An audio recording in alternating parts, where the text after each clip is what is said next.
এই জন্য আল্লাহ তাআলা তাওরাত বলেন, জাবুর বলেন, ইনজিল বলেন, ওই সমস্ত প্রত্যেকটা গ্রন্থের ভিতরে, প্রত্যেকটা আসমানি কিতাবের ভিতরে আল্লাহ তাআলা ঘোষণা করে দিলেন যে শেষ সময়ে এই জমিনের মধ্যে আমার দোস্তর আগমন হবে, আমার বন্ধু মুহাম্মাদুর রাসূলুল্লাহ সাল্লাল্লাহু আলাইহি ওয়াসাল্লাম এই জমিনের মধ্যে আল্লাহ তাআলা পাঠাইবেন। এই জন্য আমার ভাইরা, আমার বাবারা, এই নবী এই মাসেই আগমন করেছেন। এই মাসেই পয়গম্বর সাল্লাল্লাহু আলাইহি ওয়াসাল্লাম দুনিয়া থেকে বিদায় হয়ে গেছেন। রফিকে আলার দরবারে উনি ফিরে গিয়েছেন আল্লাহ তাআলার সাথে মুলাকাত করার জন্য। পয়গম্বর ওই মাসেই দুনিয়া থেকে বিদায় হয়ে গেছেন। কিন্তু বিশেষ করে আমার ভাইরা, আমার বাবারা, 12ই রবিউল আউয়াল আমাদের সমাজের ভিতরে একটা কথা আছে, সমাজের ভিতরে যে 12ই রবিউল আউয়াল নবীর মৃত্যুবার্ষিকী, নবীর ওফাত দিবস। 12ই রবিউল আউয়াল আল্লাহর হাবিব মুহাম্মাদুর রাসূলুল্লাহ সাল্লাল্লাহু আলাইহি ওয়াসাল্লাম দুনিয়া থেকে যে বিদায় হয়েছেন সেটার মধ্যে মতানৈক্য আছে, ইখতিলাফ আছে। বিভিন্ন বর্ণনায় বিভিন্ন তারিখ নির্ধারণ করা হয়েছে। তবে এই মাসেই যে দুনিয়াতে আগমন করেছেন এটা সত্য, কিন্তু পয়গম্বর সাল্লাল্লাহু আলাইহি ওয়াসাল্লাম এই মাসের 12ই রবিউল আউয়াল দুনিয়া থেকে বিদায় হয়ে গেছেন, এটা হলো সত্য। এটার মধ্যে কোনো ধরনের ইখতিলাফ নাই, মতানৈক্য নাই। রসুলের জন্ম নিয়ে মতানৈক্য আছে, বিভিন্ন ধরনের বর্ণনা আছে, কিন্তু রসুল যে 12ই রবিউল আউয়াল যে দুনিয়া থেকে বিদায় হয়ে গেছেন, আল্লাহ রাব্বুল আলামিনের দরবারে চলে গিয়েছেন, মালিকের সাথে তার বন্ধুর সাথে মুলাকাত করেছেন, এই কথার ভিতরে কোনো ধরনের মতানৈক্য, কোনো ধরনের ইখতিলাফ নাই। কিন্তু আমার ভাইরা, আমার বাবারা, আমাদের সমাজের ভিতরে কিছু ভাই বেরাদররা এই নবীর জন্ম বার্ষিকী নিয়ে এমন ভাবে আনন্দ উল্লাস করে, এরা এই 12ই রবিউল আউয়ালকে তারা ঈদে মিলাদুন নবী তারা পালন করে। সবচেয়ে বড় ঈদ হিসাবে তারা সেটাকে নামকরণ করেছে। তারাও আমার আপনার মতো, তারা মুসলমান। আমার ভাইরা, আমার বাবারা, এখানে একটা প্রশ্ন, তার উত্তর, যদি রসুল 12ই রবিউল আউয়াল যদি দুনিয়াতে আগমন করেন, আবার যদি ওই তারিখেই যদি আবার রসুল যদি দুনিয়া থেকে বিদায় হয়ে যান, একদিকে হলো রসুলের আগমন, সেটা হলো খুশির সংবাদ, সুসংবাদ। কিন্তু আল্লাহর নবী, বিশ্ব নবী মুহাম্মাদুর রাসূলুল্লাহ সাল্লাল্লাহু আলাইহি ওয়াসাল্লাম ওই তারিখেই মৃত্যুবরণ করলেন, ওফাত হয়েছে। একদিকে দুনিয়াতে আগমনের সুবার্তা, অপরদিকে এই দিনেই পয়গম্বর সাল্লাল্লাহু আলাইহি ওয়াসাল্লাম দুনিয়া থেকে বিদায় হয়ে গেলেন। তাহলে আপনি আনন্দ করবেন না ওই দিকে সুখ প্রকাশ করবেন? কারণ 12ই রবিউল আউয়াল সেটা কনফার্ম নয় যে ওই তারিখেই পয়গম্বর জন্মগ্রহণ করেছেন, কিন্তু রাসূল যে ওই তারিখে মৃত্যুবরণ করেছেন, ওফাত হয়েছে, সেই কথার মধ্যে কোনো ধরনের দ্বিধাদ্বন্দ্ব নাই, কোনো ধরনের ইখতিলাফ নাই। তাহলে যেই তারিখে আমার আপনার পয়গম্বর দুনিয়া থেকে বিদায় হয়ে গেলেন, কনফার্ম ওই তারিখে 12ই রবিউল আউয়াল দুনিয়া থেকে বিদায় হয়ে গেলেন, তাহলে রাসূল যখন দুনিয়া থেকে বিদায় হয়ে গেলেন তখন ওই সময়ে সাহাবায়ে কেরামদের অবস্থা কেমন ছিল? রাসূল যখন দুনিয়া থেকে বিদায় গ্রহণ করলেন, কিছু কিছু সাহাবায়ে কেরামরা সাথেই ছিলেন, আবার কিছু সংখ্যক সাহাবীরা পয়গম্বর থেকে অনেক দূরেই ছিলেন। এই জন্য সাহাবীরা পেরেশান অস্থির হয়ে গেছেন যে রাসূল দুনিয়া থেকে বিদায় হয়ে গেছেন। সাহাবীরা রাসূলকে কেমন ভালোবাসতেন, কেমন মহব্বত করতেন, যা ভালোবাসা আর মহব্বতের নিদর্শন কিয়ামত পর্যন্ত কোনো উম্মত, কিয়ামত পর্যন্ত কোনো মানুষ সেই ভালোবাসার প্রমাণ কিয়ামত পর্যন্ত কোনো মানুষ দেখাতে পারবে না। সাহাবীদের এমন অবস্থা হলো, যে অবস্থার কারণে সাহাবীদের চেহারা রং পরিবর্তন হয়ে গিয়েছে, সাহাবীরা কান্না রোল পড়ে গিয়েছে যে রাসূল দুনিয়া থেকে বিদায় হয়ে গেছেন। আমরা কার কাছে যাব, কার কাছে গিয়ে আমরা আশ্রয় গ্রহণ করব, কার কাছ থেকে আমরা ইসলাম শিক্ষা গ্রহণ করব, কার কাছ থেকে আমরা হাদিস শিক্ষা গ্রহণ করব, কার কাছ থেকে আমরা দ্বীন শিক্ষা গ্রহণ করব, ইসলাম সম্পর্কে আমরা অবগত হব। এই জন্যে রাসূলের মৃত্যুর সংবাদ শোনার সাথে সাথে সাহাবায়ে কেরামরা পেরেশানির কোনো শেষ নাই। একজন ঘোষণা করল যে রাসূল দুনিয়া থেকে বিদায় হয়ে গেছেন। খলিফাতুল মুসলিমিন ওমর ফারুক রাদিয়াল্লাহু তাআলা আনহু এই কথাটা শোনার পরে বললেন, রে সাহাবী, রাসূল দুনিয়া থেকে বিদায় হয়ে গেছেন, এই সংবাদ কমসে কম এভাবে আমার কানে তুমি পৌঁছায়া দিও না। রাসূল দুনিয়া থেকে বিদায় হয়ে গেলে আমরা সাহাবীরা কার কাছে গিয়ে আশ্রয় গ্রহণ করব? রাসূল দুনিয়া থেকে বিদায় হয়ে গেছেন, এই জন্য গোটা পৃথিবী ব্যাপী একটা সুখের ছায়া নেমে আসে।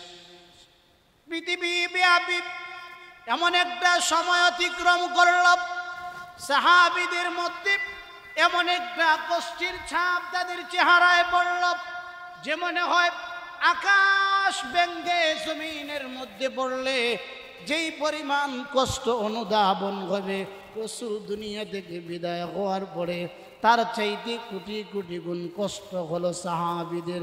এবং কি সাহাবীদের, অনেক সাহাবীদের মা বাবা দুনিয়া থেকে বিদায় হয়ে গেছে, কিন্তু সেই পরিমাণ কষ্ট সাহাবীদের চেহারায় প্রকাশ পায় নাই। কিন্তু যখন রাসূল দুনিয়া থেকে বিদায় হয়ে গেলেন, বিদায় হওয়ার পরে সাহাবীরা কান্নার রুল পড়ে গেল। একজন সাহাবী আর একজন সাহাবীর কাছে গিয়ে কান্নাকাটি করে। এই অবস্থায় সাহাবীরা রাসূল যখন দুনিয়া থেকে বিদায় হয়ে গেলেন, ওই সময়ে সাহাবীরা কোনো সময় ঈদ উদযাপন করেন নাই। আমার বাবা যদি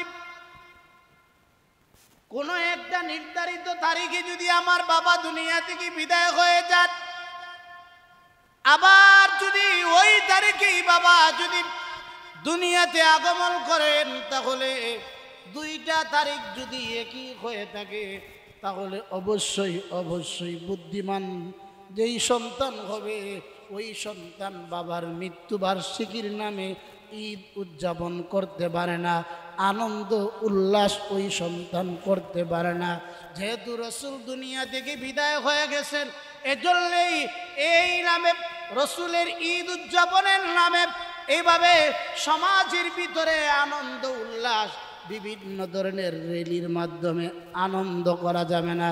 অথচ রাসূল দুনিয়া থেকে বিদায় হয়ে গেছেন, উম্মতের কষ্ট আর ব্যথা ভিতরে থাকার কথা।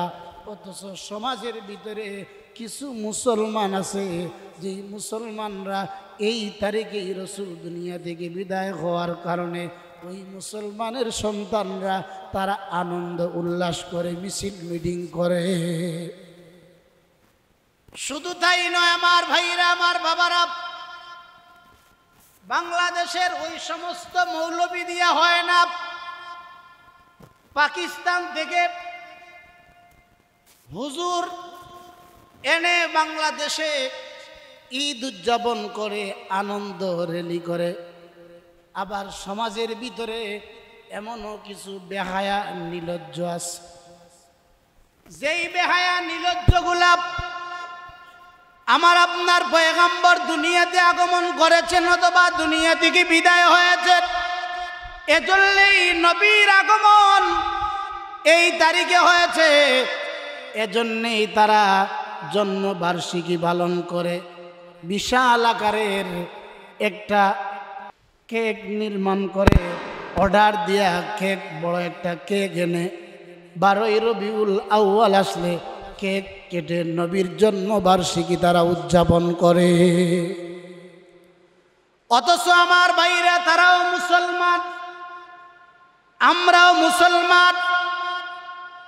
রাসূল সাল্লাল্লাহু আলাইহি ওয়াসাল্লাম দুনিয়া থেকে বিদায় হয়েছেন অথবা আগমন করেছেন, কিন্তু এমন কোনো হাদিস নাই, এমন কোনো রেফারেন্স নাই যে সাহাবীরা রসুলের জন্মবার্ষিকী পালন করছেন, ওই তারিখে রসুল দুনিয়াতে আগমন করছেন, এজন্যে আনন্দ করছেন, কেক কেটে বিভিন্নভাবে অনুষ্ঠান করছেন। সেটা ইসলাম আর কোরআন কোনো সময় সমর্থন করে না। আজকে আমাদের সমাজের ভিতরে আমার সন্তানের জন্মবার্ষিকী উদযাপন করি কেক দিয়া, বিভিন্ন ধরনের অপসংস্কৃতি দিয়া, বিভিন্ন ধরনের গান বাদ্য দিয়া আমার সন্তানের জন্মবার্ষিকী উদযাপন করি। আমার ভাইরা, আমার বাবারা, যারা তাদের সন্তানের জন্মবার্ষিকীর মধ্যে কেক কেটে ফিতা দিয়া বিভিন্ন ধরনের গান বাদ্য কইরা যারা অনুষ্ঠান করে, আমার ভাইরা, এই অনুষ্ঠান করার মাধ্যমে কেক কাটার মধ্যে কোনো ধরনের ফজিলত, কোনো ধরনের সওয়াবের আশা করা যায় না। ঠিক তেমনি ভাবে আমার ভাইরা, আমার বাবারা, রসুলের নামেও যদি কেউ কেক কেটে যদি বলে আমি রসুলের জন্মবার্ষিকী উদযাপন করলাম, যেটা কোরআন হাদিসের ভিতরে নাই, এই সমস্ত কাজ কর্ম যারা আবিষ্কার করে এগুলাকেই বলা হয় বেদাত। আর প্রত্যেকটা বেদাত হলো গুমরাহির মূল। সমাজের ভিতরে বহু বেদাত পরিচালিত হচ্ছে, সমাজের ভিতরে বহু বেদাত সংস্করণ হচ্ছে। ওই বেদাতগুলা প্রাথমিক পর্যায়ে অল্প অল্প কিছু বেদাত করে, অল্প অল্প কিছু গুনার কাজ করে, এক সময় দেখা যায় এই বেদাতগুলার বেদাত থাকে না, এটা শিরকে রূপান্তরিত হয়ে যায়। এক সময় দেখা যায় বড় গুনায় রূপান্তরিত হয়ে যায়।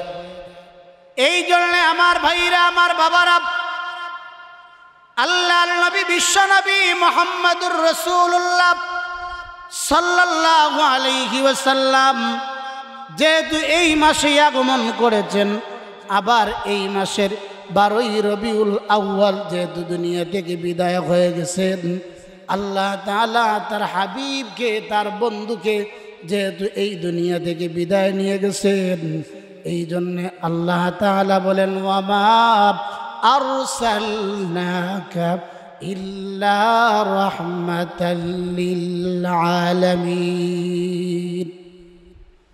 আল্লাহ তাআলা বলেন ওয়ামা আরসালনাকা ইল্লা রাহমাতাল লিল আলামিন, আমি গোটা পৃথিবীর জন্য, গোটা কুল কায়নাতের জন্য আমার বন্ধুকে রহমত হিসাবে প্রেরণ করলাম। যেভাবে আমার নবী, আমার বন্ধু যেভাবে মানুষের পয়গম্বর, মানুষের কাছে যেভাবে রহমত, ঠিক তেমনিভাবে প্রত্যেকটা প্রাণী কুলের কাছেও মুহাম্মদুর রাসূলুল্লাহ সাল্লাল্লাহু আলাইহি ওয়াসাল্লাম হলেন রহমত। আমরা তো হয়তো শুধু মানুষের জন্য রহমত আমরা হতে পারি, একটু উদার হলে, একটু ভালো হলে আমার পছন্দের মানুষের কাছে আমি উদার, আমি রহমত।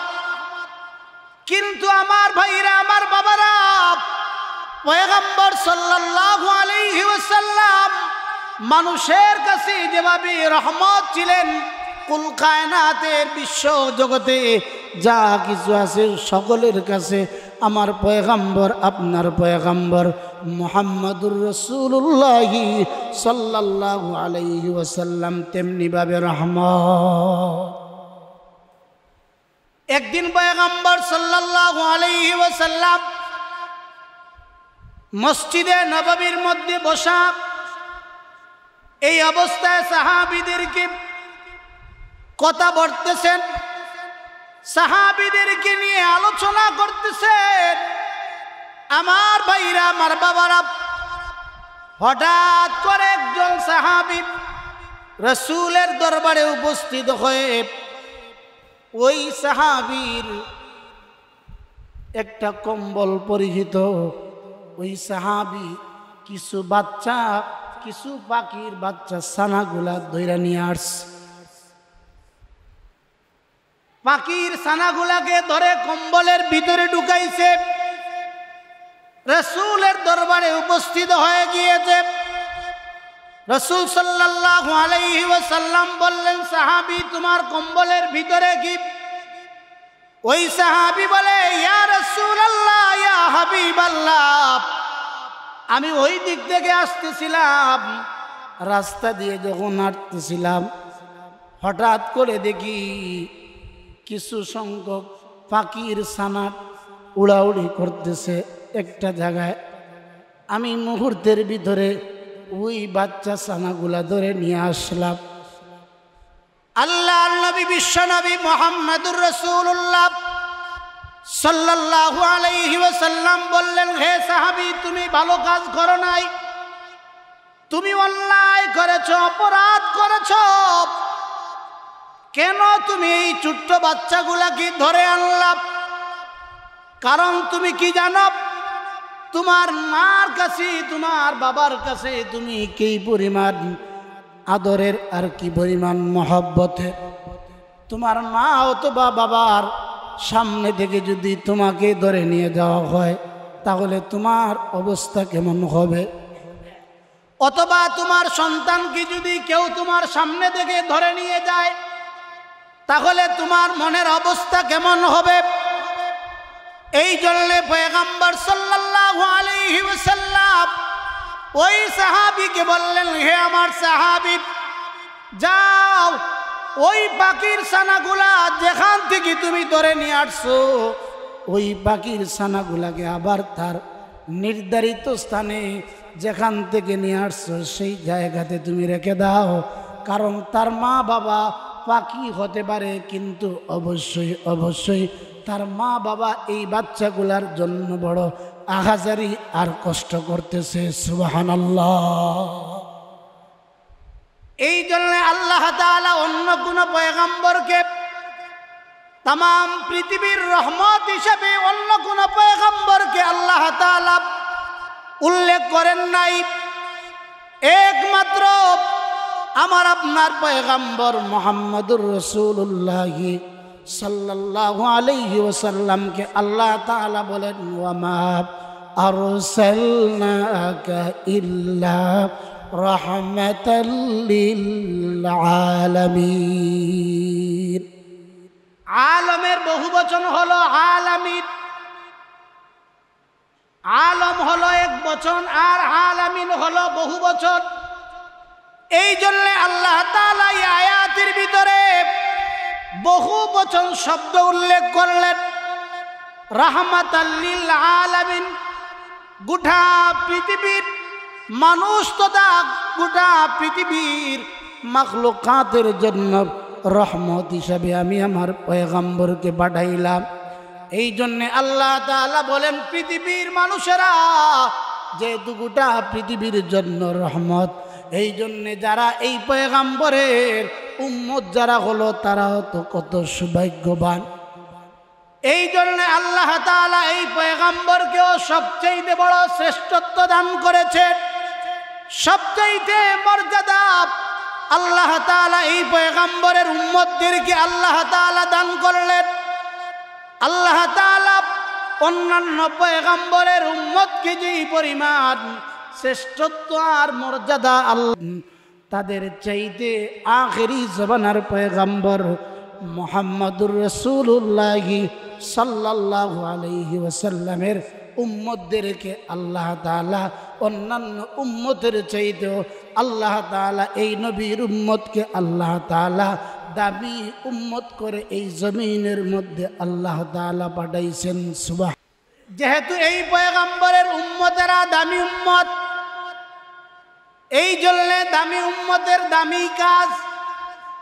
অন্যান্য উম্মতেরা অনেক লম্বা হায়াতে জিন্দেগি পেয়েছে, অনেক লম্বা হায়াত পাওয়ার পরে তারা অনেক আমল করছে, কিন্তু আল্লাহ তাআলা এই নবীর উম্মতকে তথা আমাদেরকে আল্লাহ তাআলা স্বল্প পরিমাণ হায়াত আল্লাহ তাআলা দান করেছেন।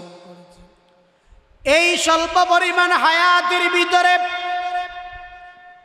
আল্লাহ তাআলার প্রিয় বান্দা যারা হয়ে যাবে, এই স্বল্প পরিমাণ হায়াতি জিন্দেগির ভিতরে যারা রাসূলের সাথে যারা সম্পর্ক স্থাপন করতে পারবে, আমার ভাইরা এই সম্পর্কটা ঈদে মিলাদুন নবী বলে সম্বোধন নয়, ঈদে মিলাদুন নবী এভাবে র্যালি দিয়ে জশ্নে জুলুস আদায় করে আগরবাতি আর মোমবাতি দিয়ে আমার ভাইরা রসুলের আশিক এভাবে হওয়া যায় না। আমরা তো মনে করি যে একটা অনুষ্ঠান করলে আর যদি আগরবাতি মোমবাতি এগুলা লাগাইয়া আর যদি র্যালি দিয়ে রাস্তাঘাটে যদি এটা র্যালি দিয়ে যদি কোনোভাবে জশ্নে জুলুস যদি আদায় করতে পারি, তাহলে মনে হয় আমরা সত্যিকারের আশিকে রসুল হয়ে যাব। আমার ভাইরা এই সমস্ত কাজ কর্ম দ্বারা আমার ভাইরা অথচ যারা আশিকে রসুল যারা দাবি করে, রসুলের আশিক বলে দাবি করে, অথচ লক্ষ্য করে তাকায়া দেখবেন যে বিভিন্ন সময়ে রসুলের বিরুদ্ধে রসুলের নামে বিভিন্ন ধরনের বাজে মন্তব্য, বিভিন্ন ধরনের খারাপ কথাবার্তা সমাজের ভিতরে ব্লগাররা বলে, নাস্তিক আর মুরতাদগুলা বলে থাকে, ইসলাম বিদ্বেষীরা আমার আপনার পয়গম্বরের বিরুদ্ধে কথাবার্তা বলে। তখন দেখা যায় এই সমস্ত আশিকে রাসূলরা যারা জিলাপি আর মিষ্টি খাওয়ার মতো আশিকে রাসূল, যখন রসুলকে অপমান করা হয়, অপদস্থ করা হয়, ব্যঙ্গচিত্রের মাধ্যমে গোটা বিশ্বব্যাপী আমার আপনার পয়গম্বরকে যখন এভাবে হে করা হয়, এভাবে খাটো করা হয়, গালবন্ধ করা হয়, তখন এই সমস্ত আশিকে রসুলদেরকে রাস্তাঘাটে অনুসন্ধান করে পাওয়া যায় না, এদেরকে ওই সময় পাওয়া যায় 12ই রবিউল আউয়াল যখন আসে, তখন এই সমস্ত আশিকে রসুলের আবির্ভাব হয়, অথবা শাবান মাস আগমন করলে ওই সময় এই সমস্ত আশিকে রসুলের আগমন হয়, অথচ রসুলের নামে বহু ধরনের বাজে কথাবার্তা বলে, অথচ তারা কোনো ধরনের প্রতিবাদ করে না। এরা সমাজের ভিতরে দাবি করে তারা হলো 1 নম্বর খাঁটি আশিকে রসুল। অথচ যার ভিতরে ঈমান আছে, যার ভিতরে ইসলাম আছে, যার ভিতরে রসুলের মহব্বত আর আজমত আছে, যেই কোনো প্রান্ত থেকে, যেই কোনো জায়গা থেকে, বিশ্বের যেই কোনো অবস্থান থেকে যদি কেউ আমার আপনার পয়গম্বরের বিরুদ্ধে কথাবার্তা বলে, হয় সেটা ফেসবুকের মাধ্যমে হতে পারে, সেটা ইউটিউবের মাধ্যমে হতে পারে, সেটা টুইটারের মধ্যে হতে পারে, সেটা ইনস্টাগ্রামের মাধ্যমে হতে পারে, যেই সেটা লেখনের মাধ্যমে হতে পারে, যেই অবস্থায় রসুলের ব্যাপারে অপমান করবে, রসুলের সত্যিকারের আশিকে রসুল যারা হবে তারা সেভাবেই তার প্রতি উত্তরে রসুলের আশিকের যারা থাকবে তারা অবশ্যই অবশ্যই তার প্রতিবাদ করবে।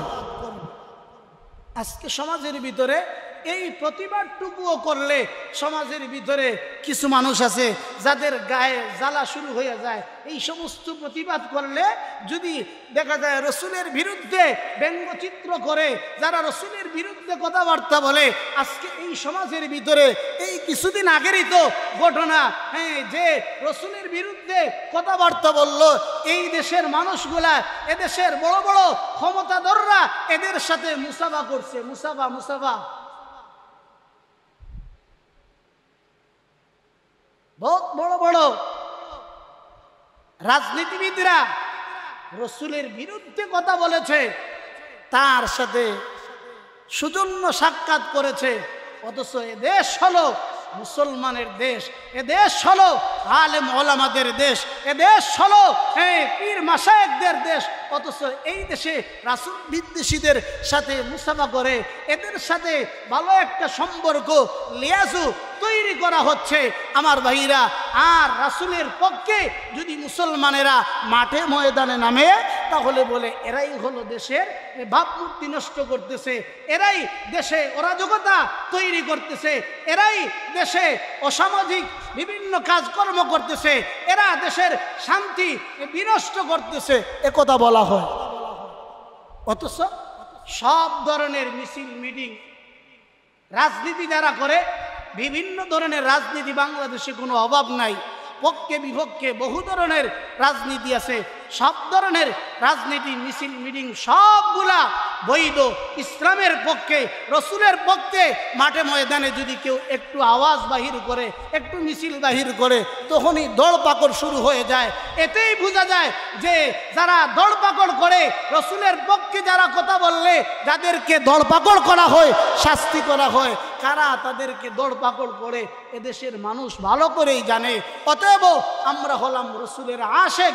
যেই কোনো অবস্থায় এই রবিউল আউয়াল মাস আসছে, আমার ভাইরা, বেশি বেশি রসুলের উপর দুরূদ পাঠ করা, রসুলের আদর্শ আমাদের স্থাপন করা, রসুলের আখলাকার চরিত্র নিজের মধ্যে ফিট করা।